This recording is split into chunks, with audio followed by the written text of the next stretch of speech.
I'm Mason, 30 years old and a successful architect. For as long as I can remember, I've been second best to my brother Ethan in my mother's eyes. The ultimate proof. She chose to attend his 10th wedding anniversary party instead of my wedding day. It was just one in a lifetime of moments where I didn't matter enough. But everything changed when my grandmother's inheritance skipped over Mom entirely. Now she's suddenly begging for my forgiveness.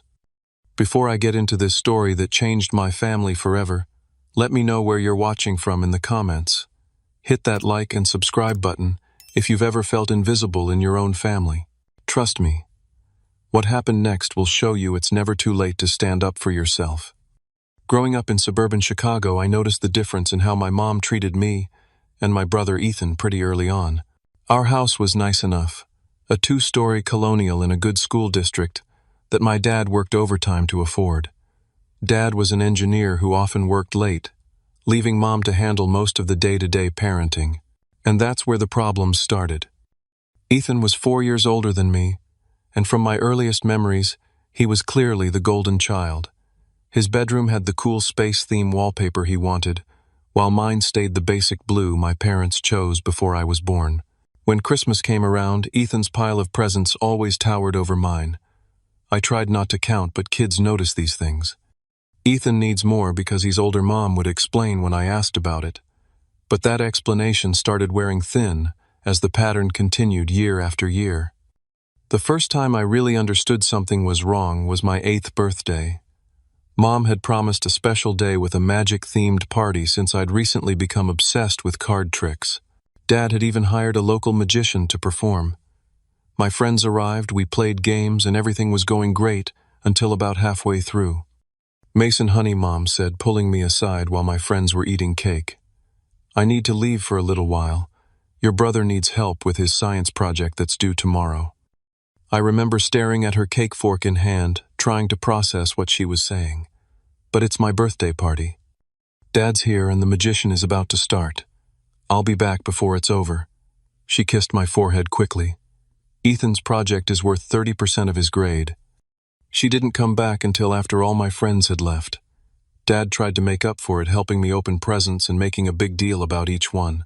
But I couldn't shake the feeling that if it had been Ethan's birthday, Mom wouldn't have left for anything. As we got older, the pattern became more pronounced. I was actually the better student, consistently bringing home A's while Ethan struggled to maintain B's and C's. But somehow, Ethan's C+ in math warranted celebration and a special dinner out, while my straight A report card earned a quick, "good job," and then questions about why I wasn't participating in more extracurriculars like my brother. "Your brother is so well-rounded," Mom would say. "Colleges look for more than just good grades, Mason." The truth was, I did have interests and talents. I loved drawing and had a natural eye for design and architecture. By 6th grade, I was filling sketchbooks with building designs. My art teacher, Mrs. Lawson, even called my parents to talk about enrolling me in special weekend architecture programs for gifted students. Dad thought it was a great idea. Mom said we couldn't afford it, despite somehow finding money for Ethan's 3rd attempt at guitar lessons that same month. When I was 12, my grandmother Eleanor started to notice the disparity in how we were treated. Grandma Eleanor was my dad's mother, a sharp, elegant woman who had successfully run my grandfather's real estate business after he died young. She lived about an hour away and started inviting me to stay with her on weekends. "You have a special eye, Mason," she told me once while I was sketching her house. "Not everyone can see spaces the way you do." Those weekends with Grandma Eleanor became my refuge. She took me to museums, bought me proper drawing supplies, and actually listened when I talked about my dreams of becoming an architect. When I showed her my designs, she asked questions and offered suggestions rather than just patting my head and changing the subject to something Ethan had done. At home, the dynamic continued. When I was 14, I won first place in a statewide design competition for students. The award ceremony was on a Thursday evening, and I was excited to have both my parents there.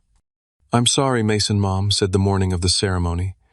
"Ethan has a basketball game tonight, and you know how important team support is." Dad came to my ceremony alone and took me out for ice cream after to celebrate. "I'm proud of you, son," he said. "Really proud." I tried not to let it show how much Mom's absence hurt, but Dad knew. "Your mom loves you," he said carefully. Sometimes she doesn't see clearly."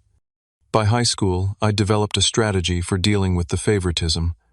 I focused on my own goals, spent time with Grandma Eleanor when I could, and tried to stop seeking Mom's approval. I had a few good friends who valued me, and teachers who encouraged my talents. Dad did his best to support me, though his demanding job meant he wasn't around as much as either of us would have liked. But no matter how much I rationalized it, or tried to accept it, being treated as less than by your own mother leaves scars. I became quieter, more self-sufficient, and started emotionally checking out of family gatherings where Ethan was inevitably the center of attention. By senior year of high school, the college application process brought everything to a head again. I had worked hard, maintained a 4.0 GPA, scored well on my SATs, and built an impressive portfolio of architectural designs. Several prestigious universities were showing interest in me, including offering significant scholarship opportunities. Ethan, meanwhile, had barely graduated 4 years earlier and was on his second attempt at community college after failing out the first time. Yet somehow, Ethan's acceptance to the local state university's business program after finally completing his associate's degree was treated like he'd gotten into Harvard, while my acceptance to Cornell's architecture program on a substantial merit scholarship was mentioned in passing. "Cornell is so far away," was Mom's primary reaction. "And so cold. Are you sure you wouldn't be happier somewhere closer to home like where Ethan is going?" The contrast was so stark that even Ethan looked uncomfortable. "Dude, Cornell is Ivy League," he said. "That's a big deal." It was one of the few times Ethan acknowledged the disparity in how we were treated. Generally, he either didn't notice or chose not to see it. I couldn't really blame him for accepting the preferential treatment he'd always received. Why would anyone question being the favorite? By the time I packed my bags for college, I'd made peace with the fact that I would never be the son my mother wanted. I decided that I would build a life based on what I wanted, not in an endless pursuit of approval I would never receive. I told myself I was done trying to earn my mother's love.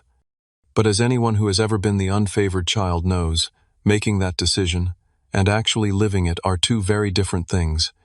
Cornell was exactly what I needed. For the first time, I was surrounded by people who shared my passion for architecture and design. My professors recognized my talent, and my classmates respected my work. Most importantly, I was hundreds of miles away from the constant reminder that I would never measure up to Ethan in my mother's eyes. The architecture program was demanding, but I thrived under the pressure. My sketches and models consistently earned top marks, and by sophomore year, one of my professors had connected me with a summer internship at a prestigious firm in New York City. When I called home to share the news, Dad answered the phone. "That's incredible, Mason. An internship like that could set you up for your entire career." I could hear the genuine pride in his voice, and it meant the world to me. When Mom got on the phone, her response was predictably lukewarm. "That's nice, honey. Oh, did Dad tell you Ethan's been made assistant manager at the electronics store? They gave him his own set of keys and everything."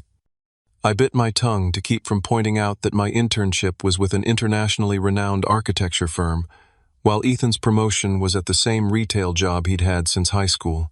Instead, I just said, "That's great. Tell him congratulations from me." During that first year, I also met Audrey.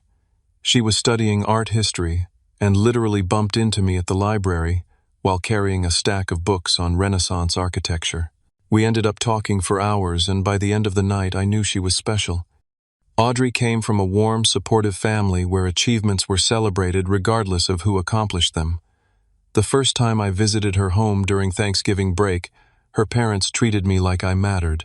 They asked questions about my designs, displayed genuine interest in my internship plans, and made me feel valued in a way that was entirely foreign to me. "Your work is fascinating," Audrey's father said while looking through my portfolio.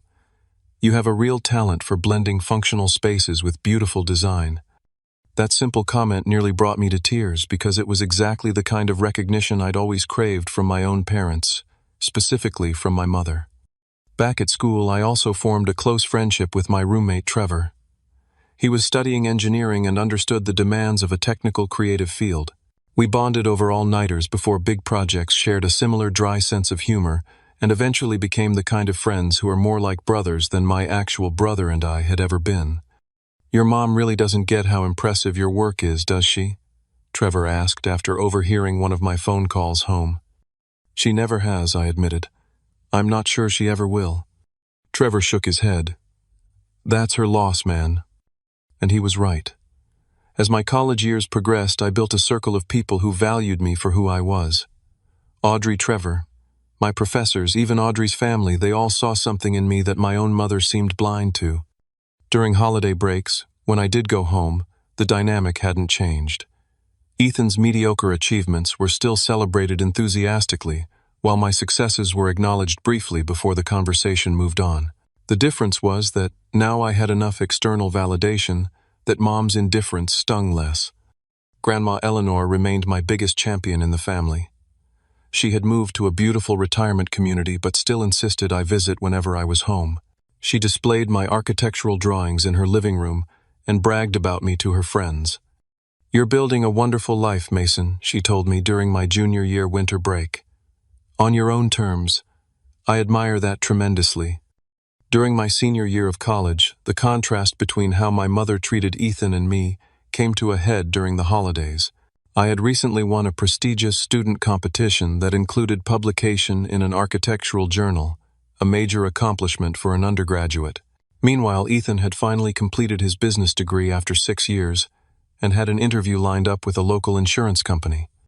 At Christmas dinner, Mom raised a toast to Ethan's graduation and upcoming interview, speaking for nearly 5 minutes about his perseverance and how proud she was. When Dad tried to then toast to my award, she cut in after just a few sentences. "And of course, we're proud of Mason, too. Now, who wants pie?" Later that night, I finally confronted her directly. We were alone in the kitchen, and I decided it was time to address what had been happening my entire life. "Mom, can I ask you something? Why don't my achievements ever seem to matter to you as much as Ethan's do?" She looked genuinely surprised. "What are you talking about? Of course they matter." "No, they don't. I just won an award that could launch my career, and you barely acknowledged it. Meanwhile, Ethan finally finished the degree he should have completed 4 years ago, and you act like he's cured cancer." Her face hardened. "That's not fair, Mason. Ethan has always struggled more than you. Things come easily to you." "They don't come easily, Mom.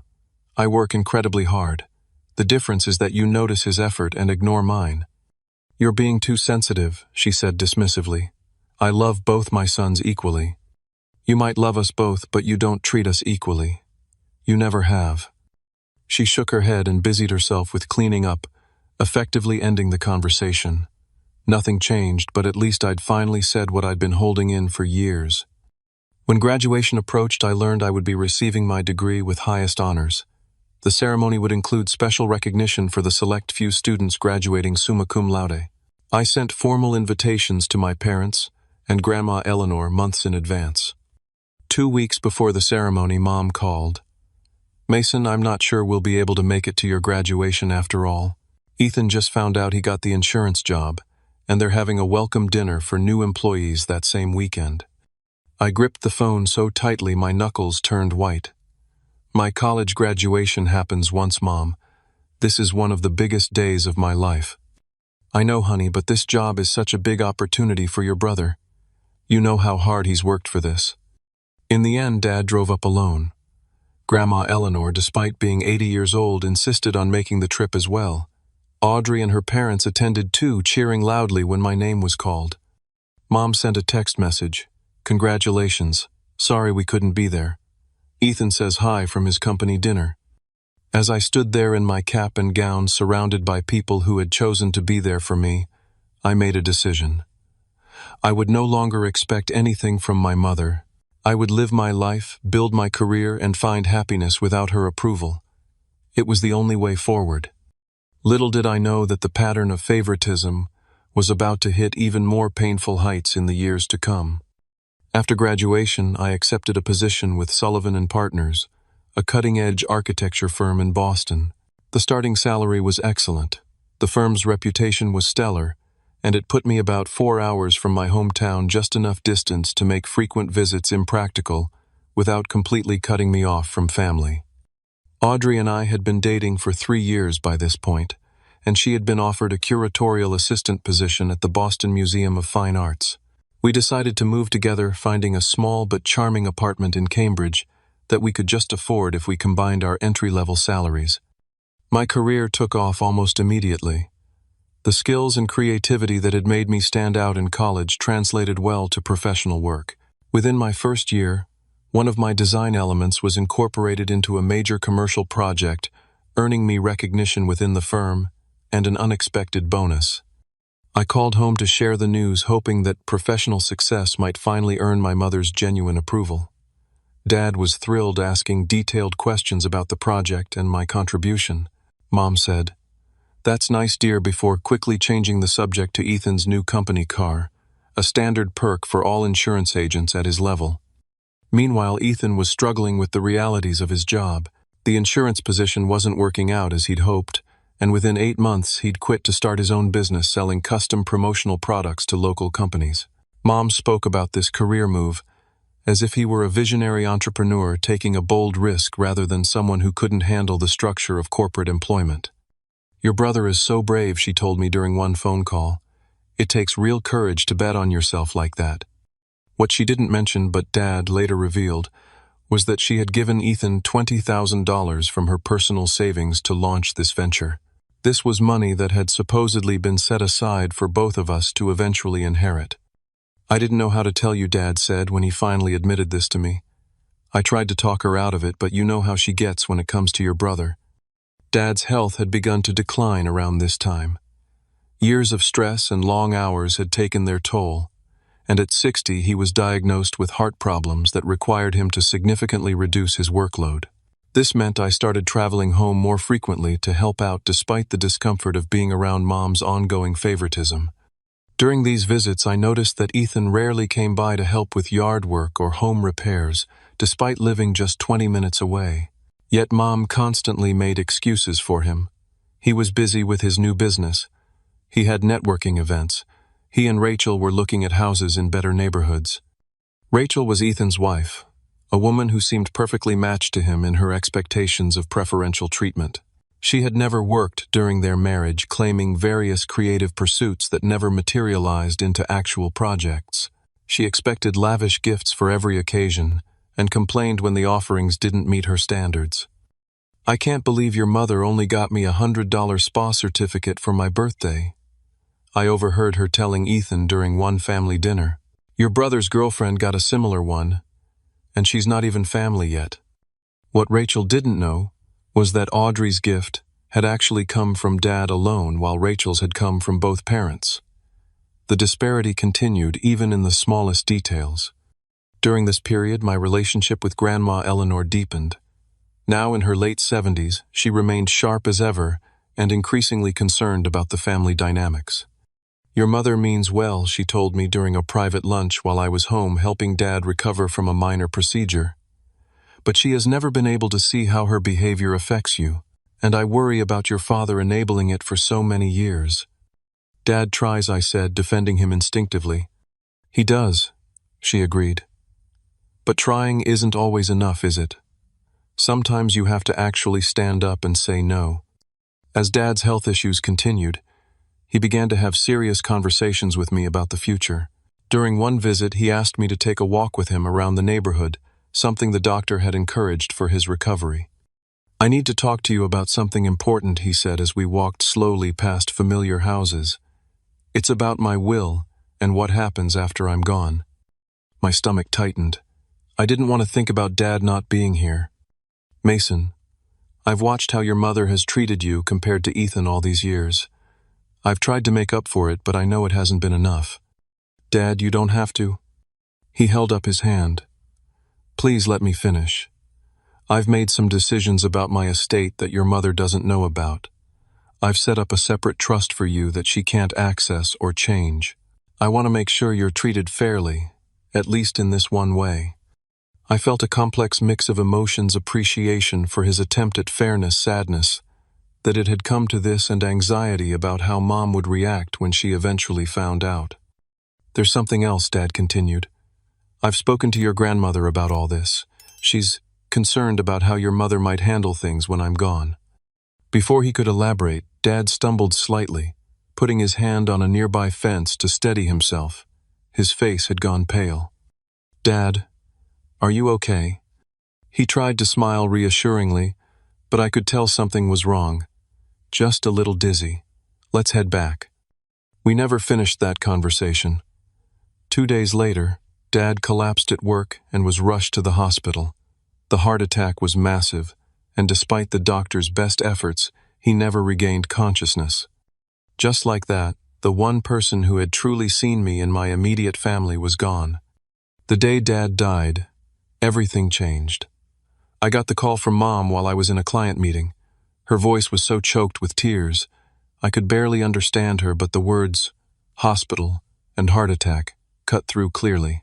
I immediately booked a flight home, calling Audrey from the cab to the airport. "I'll meet you there," she said without hesitation. "Don't worry about anything else right now." When I arrived at the hospital, Mom was sitting beside Dad's bed holding his hand. The machines had been turned off, but they hadn't moved him yet. Ethan stood awkwardly in the corner of the room, Rachel beside him, staring at her phone. "He waited for you," Mom said, when she saw me, which I later learned wasn't actually true.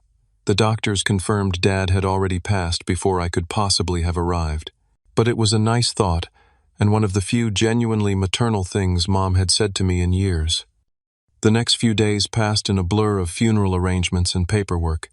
Despite being the younger son, I found myself handling most of the practical matters.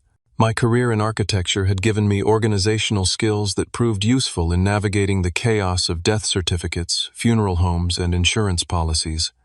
Mom leaned heavily on Ethan, emotionally calling him at all hours and asking him to stay at the house.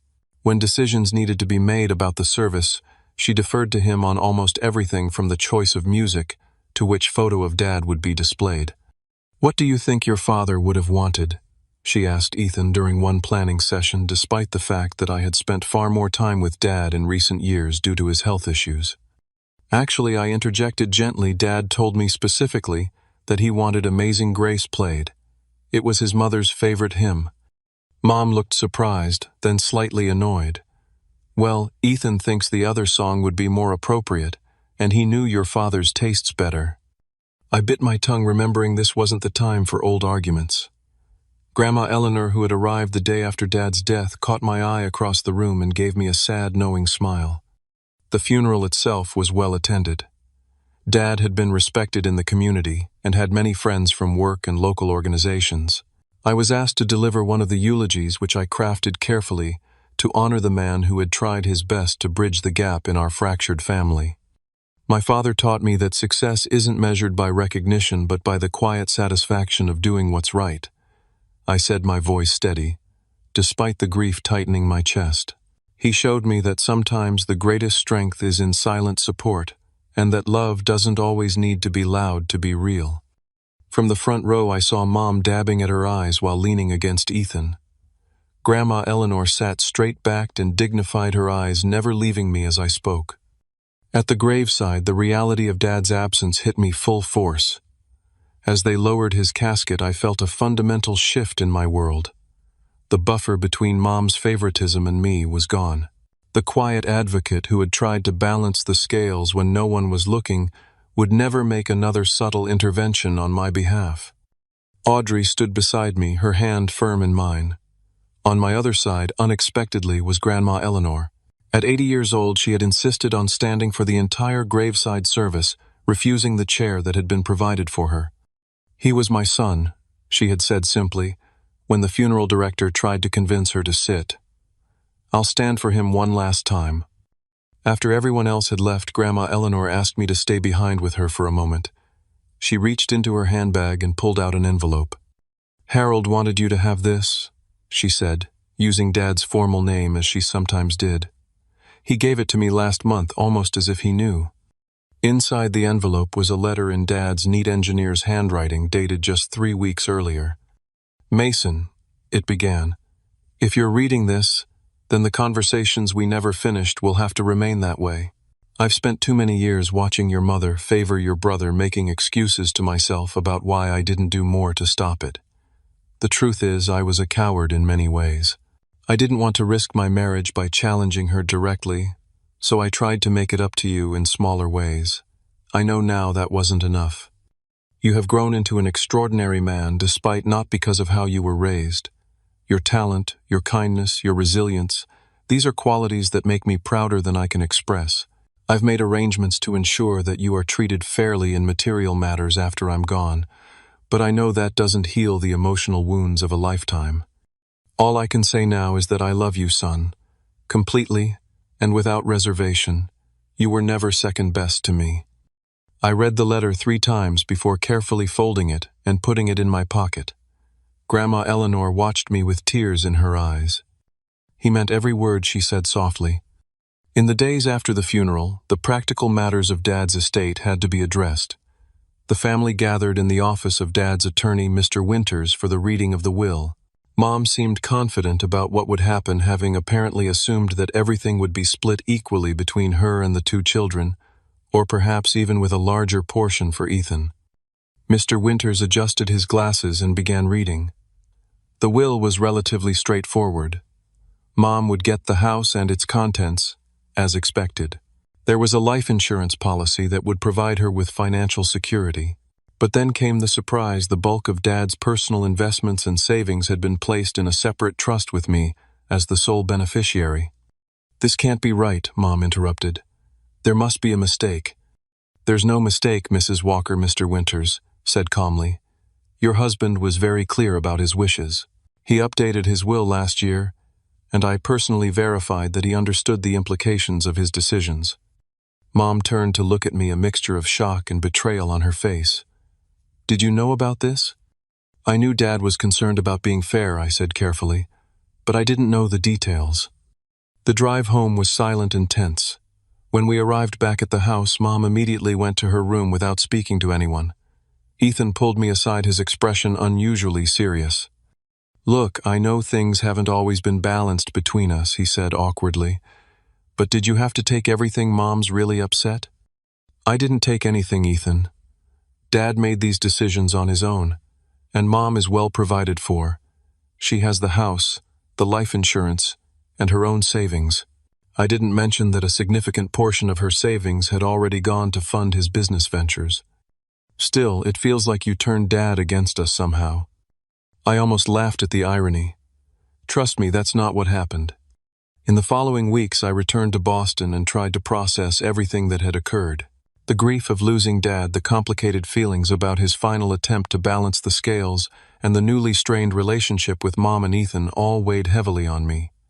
Audrey was my rock during this period. She listened without judgment, held me when the grief became overwhelming, and gently encouraged me to focus on healing rather than resentment. One evening, about 2 months after Dad's death, we were walking along the Charles River at sunset. We'd been discussing a weekend trip we'd planned to take with Dad before his sudden passing, a visit to Frank Lloyd Wright's Falling Water, which Dad had always wanted to see. "We should still go," Audrey said. "Your dad would have wanted that." "You're right," I agreed. "He was so excited about it." We stopped walking, looking out over the water as the sky turned brilliant shades of orange and pink. In that moment, I realized how completely Audrey had become my family, the one person who saw me clearly and loved me without conditions or comparisons. "Marry me," I said, the words coming out before I'd even processed the thought. Audrey turned to me, her eyes wide with surprise. "What?" "Marry me," I repeated more confidently this time. "I don't have a ring yet, and this isn't how I plan to do this, but I know one thing for certain. I want to build a life with you." Her smile lit up brighter than the sunset behind her. "Yes," she said simply. "Absolutely yes." That weekend, we did go to Falling Water, and standing on the iconic balcony overlooking the waterfall, I felt Dad's presence strongly. He would have loved this place with its perfect harmony of natural and built environments, and he would have loved Audrey, who understood that this trip was part of my grieving process. When we returned to Boston, I bought a ring, a simple but elegant diamond that I knew suited Audrey's taste. We took photos of the ring and of us together to share the news with family and friends. Audrey's parents were thrilled, immediately calling to congratulate us and beginning to talk about wedding plans. Trevor organized an impromptu celebration with our friends in Boston. Grandma Eleanor sent a beautiful handwritten letter expressing her joy and including a generous check to help with wedding expenses.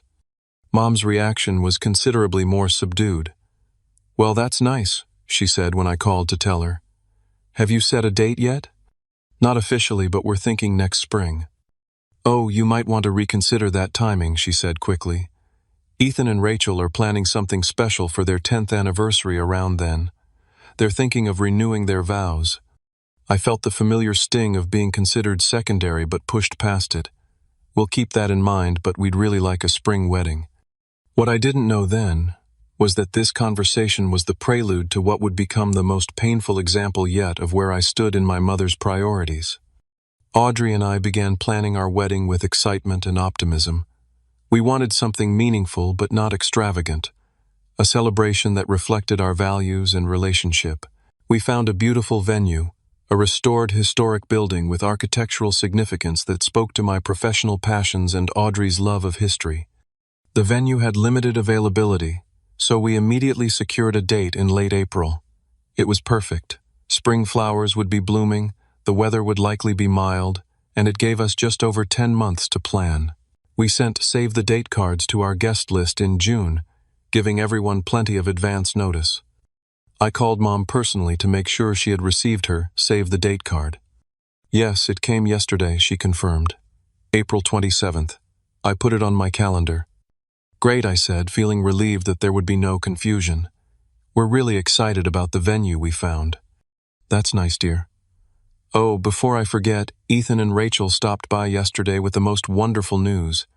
They're planning a big anniversary celebration for their 10th. They're thinking of doing a vow renewal ceremony and then a big party. Isn't that lovely?" "Sure," I said, trying to sound enthusiastic. "When are they planning to do it?" "They're looking at spring dates." Rachel has always loved spring events. A sense of foreboding crept over me, but I pushed it aside. Surely they wouldn't choose the same weekend after we'd already sent out save the dates. Even in my family, there had to be limits to the favoritism. For the next few months, wedding planning proceeded smoothly. Audrey and I chose our wedding party with Trevor as my best man. We selected a caterer, hired a photographer, and Audrey found a dress she loved. I threw myself into designing unique invitations that showcased my architectural style combined with elements of Audrey's art history background. Throughout this period, Mom called regularly but rarely to ask about our wedding plans. Instead, she would spend most of each call talking about Ethan and Rachel's anniversary celebration, which was apparently growing more elaborate by the week. "They're thinking of having it at the country club," she told me in September. "Rachel wants to wear her original wedding dress, but they're adding a blue sash to symbolize their years together. So creative." I tried to be supportive, but it was difficult when Mom showed so little interest in my upcoming wedding. When I did manage to tell her about some special detail Audrey and I had planned, she would acknowledge it briefly before steering the conversation back to Ethan's event. In late October, just as we were finalizing our formal invitations, I received a text from Ethan that made my stomach drop. "Hey bro, just wanted to give you a heads up. We've scheduled our anniversary party for the 27th of April. Mom's super excited about helping us plan it. Hope there's no conflict with anything you've got going on." I stared at the phone in disbelief. There was no way this was a coincidence. We had sent save the dates months ago. Mom had explicitly confirmed the date. This was deliberate. I called Ethan immediately. "Did you seriously schedule your anniversary party on my wedding day?" I asked without preamble when he answered. "Oh, is that the same day?" "Shit, I didn't realize," he said, though his tone suggested otherwise. "Ethan, we sent save the dates in June. Mom confirmed she received it. How could you not know?"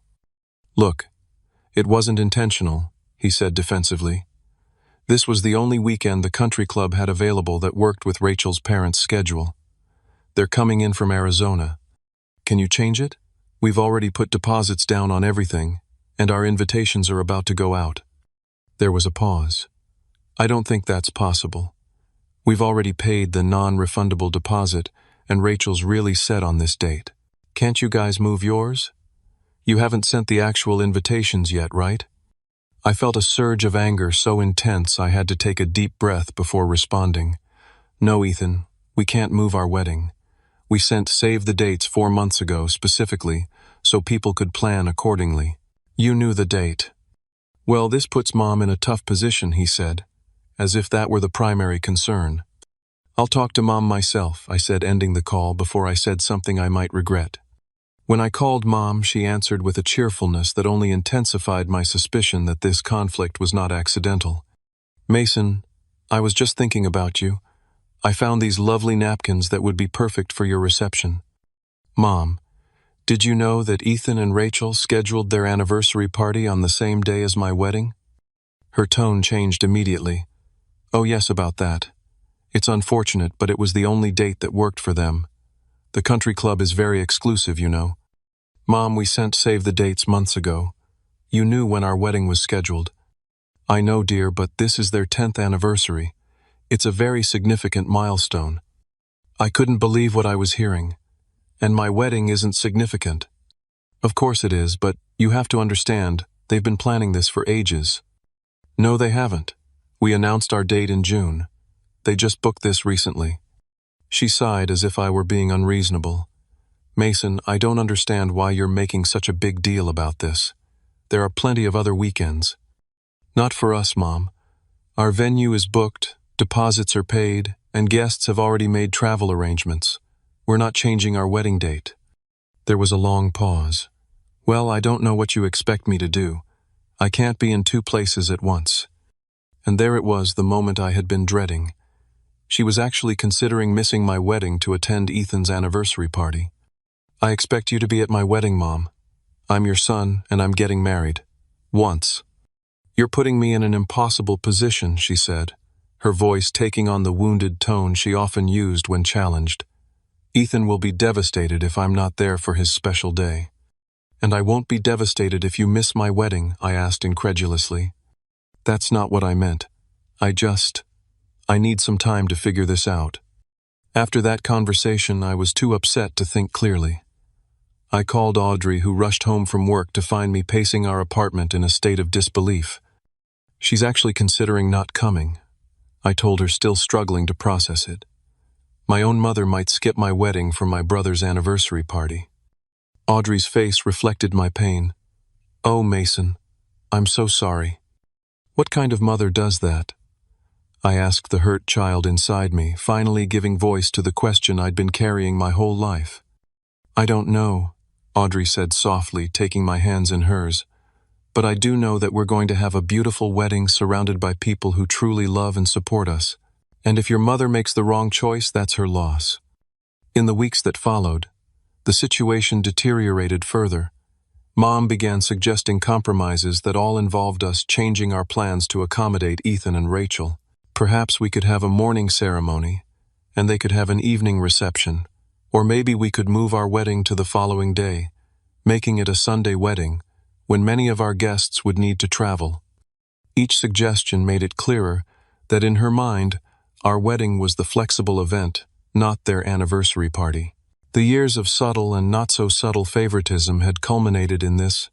My once-in-a-lifetime wedding day was less important than my brother's party celebrating a marriage that from all appearances wasn't even particularly happy.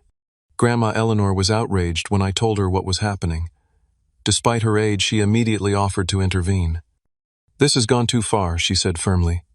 I'm going to speak to your mother. I never learned exactly what was said during that conversation, but afterward Mom stopped pushing for us to change our date. Instead, she went silent on the subject entirely, neither confirming nor denying her attendance at our wedding. As our wedding day approached and final RSVPs were due, I made one last attempt to clear the air. I called Mom and asked directly if she would be attending. Her response broke something in me that I hadn't realized was still intact. Mason, I've thought about this a lot, and I just can't miss Ethan and Rachel's celebration. They've put so much into planning it, and Rachel would never forgive me. I hope you can understand. I couldn't speak for several seconds. When I finally found my voice, it was steady but cold. I understand perfectly, Mom. You've made your choice clear, not just about the wedding, but about our relationship going forward. Don't be dramatic, Mason. It's just one day. It's my wedding day, I said quietly, and you're choosing to attend an anniversary party instead. That says everything I need to know about where I stand with you. After hanging up, I sat in silence for a long time. The pain was acute, but beneath it was a strange sense of clarity. The dynamic that had defined my childhood and adult relationship with my mother had finally been laid completely bare. There was no more room for excuses or rationalization. My mother had chosen explicitly and unambiguously to prioritize my brother over me on what should have been one of the most important days of my life. And in doing so, she had finally freed me from the hope that things might someday be different. Our wedding day dawned clear and beautiful, with spring sunshine filtering through new leaves and a gentle breeze carrying the scent of early blooms. The historic building looked even more spectacular than when we'd first seen it, with white flowers and greenery accenting its classic architecture. As I stood in a side room preparing for the ceremony, Trevor straightened my tie and handed me a small glass of whiskey. "One toast before we go out there," he said, raising his own glass, "to building the family you deserve." I smiled, genuinely touched by his words. "Thank you. For everything." Grandma Eleanor had arrived the day before, insisting on staying at a hotel despite our offer to host her in our guest room. At 80 years old, she looked elegant and determined as she made her way to the front row where my mother should have been sitting. "You look handsome, Mason," she said, reaching up to pat my cheek. "Your father would have been so proud today." Those words meant everything to me. As I took my place at the altar, I looked out at the gathered guests. Audrey's large, supportive family filled several rows. My friends from college and work sat interspersed with hers. The only glaringly empty seats were where my immediate family should have been. But as the music began and Audrey appeared at the end of the aisle, those empty seats ceased to matter. She was radiant, her eyes locked on mine as she walked toward our future together. In that moment, I knew with absolute certainty that whatever family wounds I carried, they would not define the family we would build together. The ceremony was everything we had hoped for: meaningful, personal, and filled with genuine emotion. We had written our own vows, and as I promised Audrey to cherish her and support her dreams as she had always supported mine, I felt a sense of healing beginning to take root. At the reception, Trevor gave a best man speech that carefully avoided any mention of my absent mother and brother. Instead, he focused on our friendship, my character, and his admiration for the relationship Audrey and I had built. "I've watched Mason overcome challenges with grace and determination," he said, raising his glass. "And I've seen how completely Audrey accepts and loves him for exactly who he is.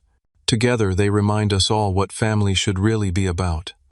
The evening was filled with dancing, laughter, and the kind of genuine celebration that can't be manufactured. Audrey's parents treated me like their own son, making a point to tell me how happy they were to officially welcome me to their family. Late in the evening, Grandma Eleanor found a quiet moment to speak with me alone. "I want you to know something," she said, her voice strong despite her age. "What your mother did today was wrong, deeply wrong. And while I've tried to understand her behavior over the years, I can no longer make excuses for it." I nodded, appreciating her directness. "But I also want you to know this," she continued. "You have built a beautiful life, Mason. You've chosen love and growth over bitterness. That shows remarkable strength of character." The next morning, as Audrey and I prepared to leave for our honeymoon, I made the conscious decision not to check social media. I knew that if I did, I would likely see posts from my mother or brother about their anniversary celebration. Instead, I focused on the beginning of my married life and the 2-week trip to Italy that awaited us. It wasn't until we returned that I saw the posts. There were dozens of photos from Ethan and Rachel's anniversary party, with Mom featured prominently in many of them. She looked happy and proud, posing with the couple and helping cut their anniversary cake. The captions spoke of family traditions and celebrating a decade of love with those who matter most. The exclusion was so complete, so deliberate, that it left no room for ambiguity. I hadn't just been left out of an event, I had been erased from the family narrative entirely. After seeing those posts, I made a decision I had been considering for years. I went no contact with my mother. I didn't make a dramatic announcement or send an explanatory email. I simply stopped responding to her occasional texts and declined her infrequent calls. For 2 years, Audrey and I built our life together without my mother in it. My career continued to flourish, with a major promotion making me the youngest associate partner in my firm's history. Audrey secured a position as a full curator at the museum, specializing in architectural elements in Renaissance art. We bought our first home, a fixer-upper, with good bones that allowed me to put my design skills to practical use. We discussed starting a family, beginning to plan for children who would know what unconditional love felt like from the start. Throughout this period, Grandma Eleanor remained a steady presence in our lives. Though her age made travel difficult, we visited her regularly, and she delighted in seeing photos of our home renovation progress and hearing about our professional achievements. Meanwhile, through occasional updates from Grandma Eleanor, I learned that Ethan's business was struggling.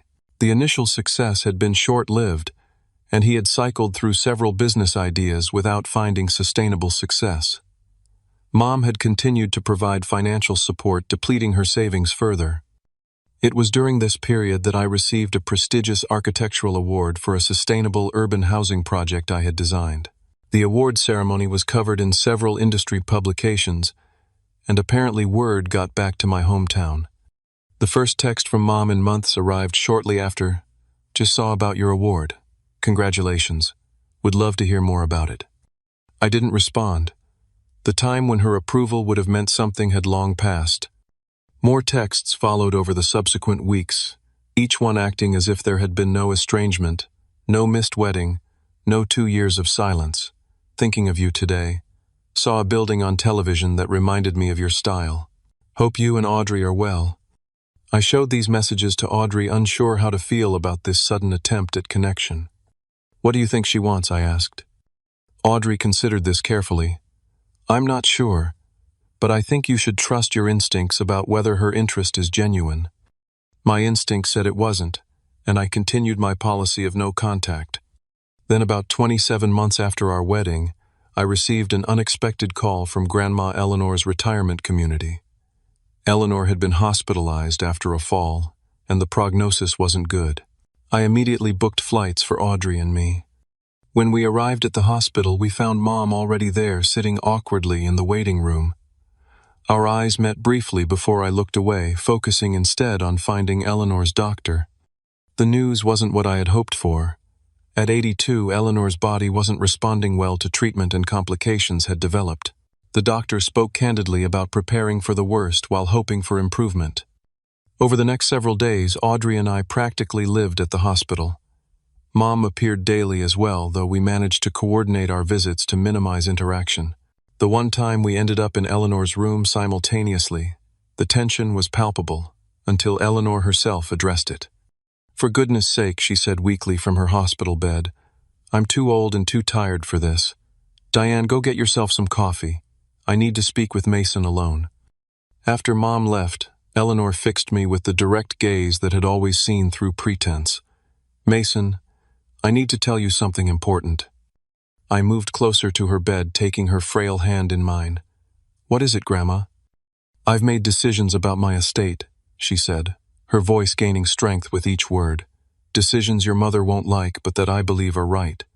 "Grandma, you don't need to." "Let me finish," she interrupted. "I've watched for decades as your mother favored Ethan, making excuse after excuse for behavior that didn't deserve it. I saw how it hurt you, and how it hurt your father to witness it. I'm making my own statement with what I leave behind." I didn't know what to say, so I simply squeezed her hand gently. "You've made me proud, Mason," she continued. "You've built a good life despite the hurt. You've chosen love over bitterness. That's a rare strength." 3 days later, with Audrey and me at her bedside, Eleanor passed away peacefully in her sleep. Mom had left just an hour earlier, promising to return in the morning. The funeral was arranged quickly, a small service that honored Eleanor's practical nature and dislike of excessive ceremony. Mom and I maintained our distance, communicating only when absolutely necessary about arrangements. It wasn't until the reading of the will that the full impact of Eleanor's decisions became clear. The family gathered in the same law office where Dad's will had been read 3 years earlier, though this time with Mr. Winter's partner, Miss Reed, presiding. Eleanor's estate was substantial. In addition to her elegant home in the retirement community, she had significant investments and savings that had grown over decades of careful management. The will began with small bequests to various charities and friends before addressing the family. To my grandson, Ethan Walker, I leave the sum of $10,000 with the hope that he will use it wisely. I saw Ethan's face fall at the relatively modest amount. Rachel beside him made no attempt to hide her disappointment. To my daughter-in-law, Diane Walker, I leave my collection of family photographs and personal correspondence that she might better understand the values that guided our family. Mom sat very still, her expression unreadable. To my grandson, Mason Walker, and his wife, Audrey, I leave the remainder of my estate, including my home investments and all other assets not specifically designated.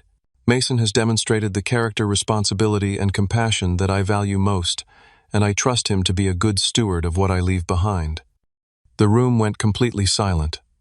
The remainder represented well over $2 million in assets, a fact that everyone present quickly calculated. Additionally, Miss Reed continued, I am instructed to deliver this letter to Diane Walker. She handed Mom a sealed envelope. With shaking hands, Mom opened it and began to read. I couldn't see the contents, but I watched as her face went pale, then flushed with what might have been shame. When the meeting concluded, Mom left quickly without speaking to anyone. Ethan approached me in the parking lot, his expression a mixture of anger and confusion. What the hell, Mason? How did you manipulate Grandma into this? I didn't manipulate anyone, Ethan. This was her decision. Right, he scoffed. First Dad, now Grandma. Somehow you've convinced everyone that you deserve everything. That's not what happened, I said tiredly. And honestly, Ethan, after everything with the wedding, I don't think you get to play the victim here. Rachel, who had been silent until now, suddenly spoke up. This is about the wedding. Seriously, you're still holding a grudge because your brother had an anniversary party the same day. Get over it. I looked at her incredulously. It wasn't just any day. It was my wedding day, and my mother chose to attend your party instead. So yes, that matters to me. Before the conversation could escalate further, Audrey gently took my arm. We should go, she said quietly. This isn't the time or place.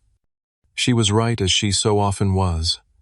We left without further confrontation, but I knew this wasn't the end of the family drama. The inheritance had shifted the power dynamic in a way that would force long-buried issues to the surface. Sure enough, 3 days later, I received a text from Mom asking if we could meet. After discussing it with Audrey, I agreed to coffee at a neutral location. What I didn't expect was that this meeting would begin the most difficult and potentially healing chapter in my relationship with my mother. The coffee shop was busy when I arrived, which suited me fine. Public places minimize the potential for emotional scenes, and after 30 years of navigating my mother's favoritism, I had developed a strong aversion to conflict. Mom was already there, sitting at a corner table, with her hands wrapped around a mug, as if seeking warmth despite the mild spring day. She looked older than I remembered, with new lines around her eyes and mouth that spoke of recent stress. Thank you for coming, she said, as I sat down across from her. I nodded but didn't immediately speak. After ordering my own coffee, I waited for her to explain why she had wanted this meeting. I suppose you're wondering what was in the letter from your grandmother, she began, her voice uncharacteristically hesitant. If you want to tell me, I'll listen, I said neutrally. She took a deep breath. Eleanor didn't mince words. She wrote that she was excluding me from her will because of how I had treated you throughout your life, particularly my decision to miss your wedding. She said that by consistently favoring Ethan, I had failed as a mother to you, and that the inheritance decision was her final attempt to balance the scales. I was surprised by her candor. The mom I knew would have softened the message, reframed it to make herself the victim. She also included copies of letters your father had written to her over the years, Mom continued. Letters expressing his concern about how I treated you compared to Ethan. I had no idea he had felt that way so strongly. I thought about Dad's private struggles, his attempts to compensate for Mom's favoritism without directly confronting her about it. Dad tried to create balance where he could, I said. Mom looked down at her coffee. Mason, I know you probably won't believe this, but I never intended to hurt you. In my mind, I was just giving Ethan the extra support he needed. He always struggled more than you did. It was the same justification she had offered for years, but now sitting across from her after everything that had happened, I couldn't let it pass unchallenged. That's not true, Mom. Ethan struggled because you enabled him to. You cleaned up his messes, funded his failures, and celebrated his mediocrity while ignoring my achievements. You created the very dynamic you used to justify your favoritism. She flinched at my words but didn't immediately deny them.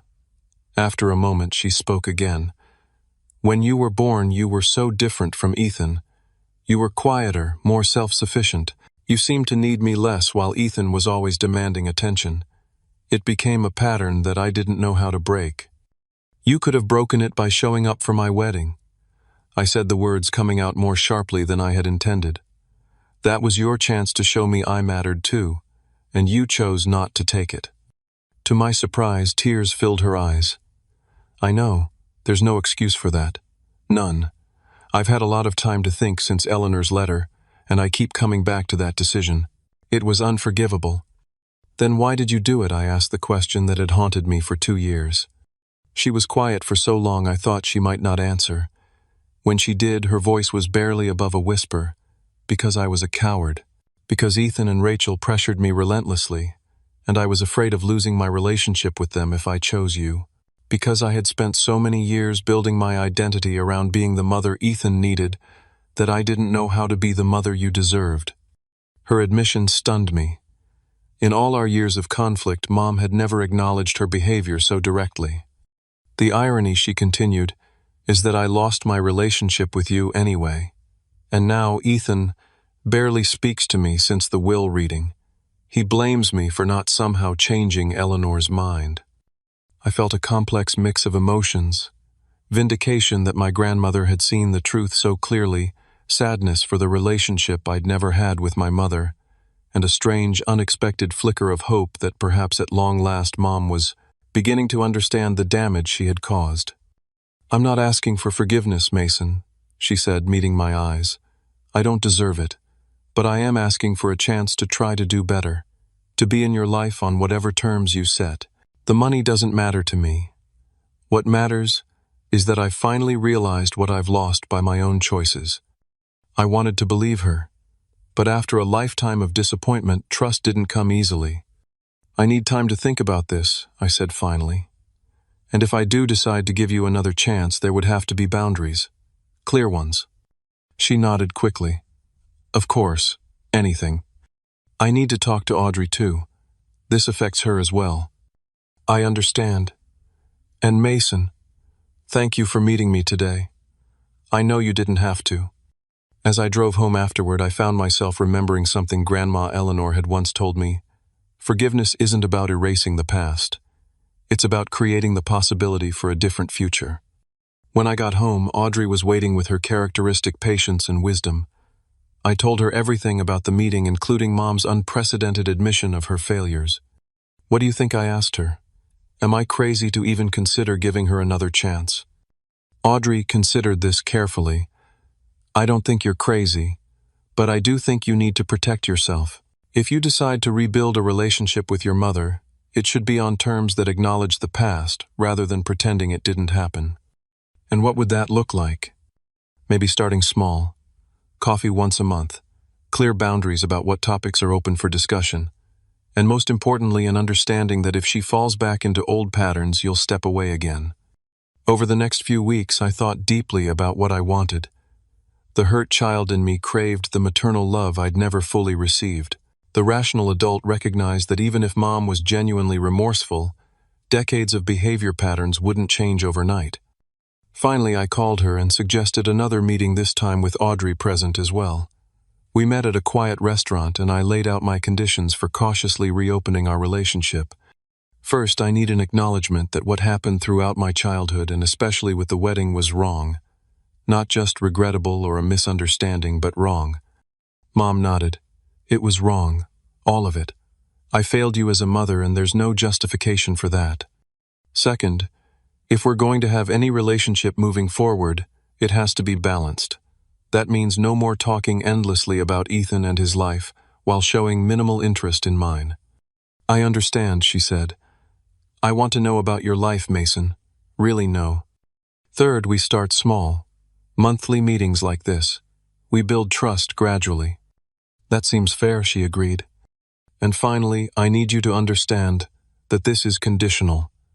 If you revert to old patterns, if you dismiss my feelings, or prioritize Ethan in hurtful ways, again, I will cut contact, permanently this time. She looked pained but nodded. I accept those terms. I know I have to earn your trust, and I'm willing to try. The next several months were a strange new chapter in our relationship. Mom made visible efforts to change, asking questions about my work and genuinely listening to the answers. She brought photos of my childhood that I'd never seen before, sharing memories from a perspective I hadn't heard. She even tentatively began to build a relationship with Audrey, recognizing her importance in my life. There were missteps, of course. Old habits emerged occasionally, like when she automatically defended Ethan when I mentioned his name in passing. But unlike before, she caught herself, apologized, and tried to do better the next time. 6 months into this cautious reconciliation, Audrey and I invited her to dinner at our home for the first time. As we gave her a tour, showing the renovations I had designed and implemented, she stopped in what would eventually be a nursery. "Are you planning?" she asked, looking at the half-painted walls. "We're expecting," Audrey confirmed, smiling. "Due in February." Mom's eyes filled with tears. "You're going to be wonderful parents," she said softly. "Both of you." It wasn't a dramatic declaration of change. There was no movie moment where all past hurts were suddenly healed. But in that simple acknowledgement of our shared future, I felt something shift. The possibility of a different kind of relationship, not perfect, not without its scars, but perhaps finally based on seeing each other clearly. As for Ethan, our relationship remained distant. The inheritance had created a rift that his pride wouldn't allow him to bridge. Occasionally, Mom would mention attempts to connect with him, but I made it clear that my boundaries included not being her emotional support regarding Ethan. "That's something you need to work through with him," I told her.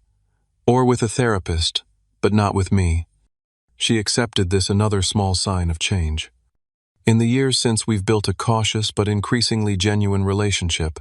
When our daughter Eleanor, named after her great-grandmother, was born, Mom became the grandmother I had doubted she could be: present, supportive, and careful to give Audrey and me space to parent on our terms. The trust builds slowly, one interaction at a time. There are still moments when old wounds throb, when a careless word or forgotten promise triggers memories of a lifetime of being second best. But there are also new memories forming: Mom teaching little Eleanor to bake cookies, showing up reliably for birthdays and school events, respecting our family boundaries. I've come to understand that the inheritance wasn't just about money. It was Grandma Eleanor's final lesson to all of us about values, consequences, and the true meaning of family. The financial security it provided was significant, but the clarity it forced was the real gift. Looking back on this journey from neglected child to confident adult, I realized that family wounds don't heal in straight lines.